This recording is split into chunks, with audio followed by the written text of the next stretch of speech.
The day I turned to face my pursuer in the Mojave, I've always missed the fierce winds of the Mojave Desert, how they'd blast my face with that intense sunlight, tangling my hair and peppering my skin with fine sand.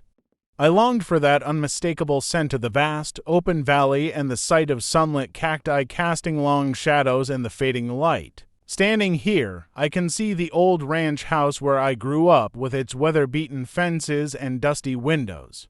Below, the twisting path of the old desert road cuts through the scrubland lit intermittently by the headlights of passing trucks. Right off one of these roadside stops, where truckers often pull over for a quick rest, there's a trail that climbs up to where I'm standing.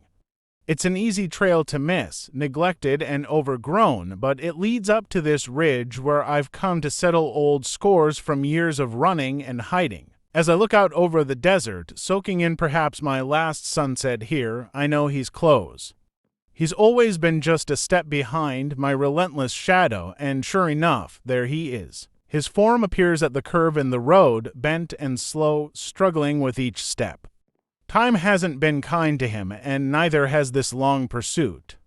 Decades have passed, but today I'm not running. I'm waiting here behind this old rock. In my grip is the knife I've carried for years, ready to end this chase on the peak of this desert hill, overlooking the land that witnessed my toughest years. Despite all this time, I never did learn his real name. I've only known him as the Pursuer. The Pursuer, I mutter under my breath. Today, this ends. Years back, Gabriel Garcia Marquez, a writer I revered in college, hinted at this moment. I was hanging on his every word during one of his talks when he predicted that our paths would cross. And now, 20 years later, here we are. Now, as an older man, a journalist who's seen more than his share of life, I remember that day vividly. It was Marquez who pulled me from the crowd to ask that life-altering question, a moment that stayed clear through the years. That brief conversation we had about fate and memory has haunted me ever since. Marquez warned about the weight of knowledge, how it's a treasure but also a burden. Now, as I face my pursuer, I feel the truth of those words.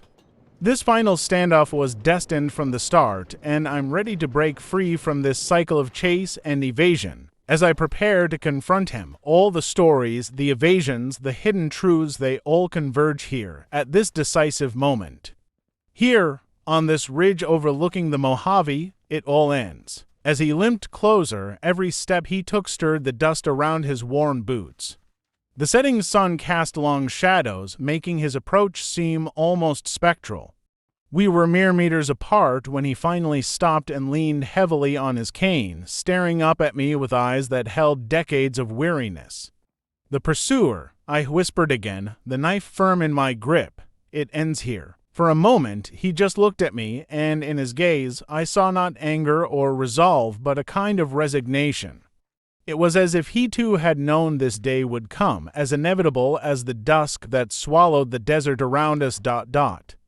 You know, he started, his voice hoarse from the dry wind, I never thought you'd stop running.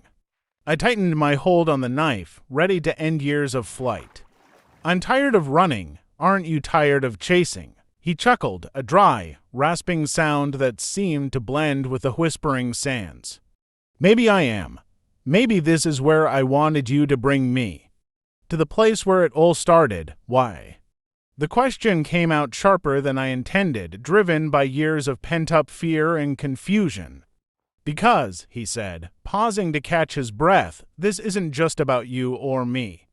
It's about finding out why. Why we run, why we chase, why we end up here. I frowned, not understanding, the knife still raised. And have you found your answer? His smile was thin, almost imperceptible. I think I have you? His question caught me off guard. In truth, I hadn't expected my hunt to end with words. I expected struggle, conflict, resolution through force. But his calm acceptance disarmed me, not just physically, but mentally and emotionally. We stood there, the last light of day ebbing around us, two figures caught in a dance that had spanned years. Slowly, I lowered the knife, my arm feeling suddenly heavy, overloaded with a fatigue that went beyond physical. Maybe, I said slowly, the answer isn't in ending the chase, but understanding it. He nodded, and as he did, his form seemed to diminish, his presence less daunting than all those years when I thought of him only as a relentless shadow. Let's walk, he suggested. One last time, together, and so we did. We walked not as pursuer and pursued, but as two souls seeking closure on a shared journey. As we strolled, we talked about everything: the years, the fears, the moments we both had hidden from the world. By the time we returned to the base of the trail, the night had settled softly around us, like a peace we had never known. He turned to leave, his figure blending into the night, and as he did, he said over his shoulder, "Maybe now you can write a different story."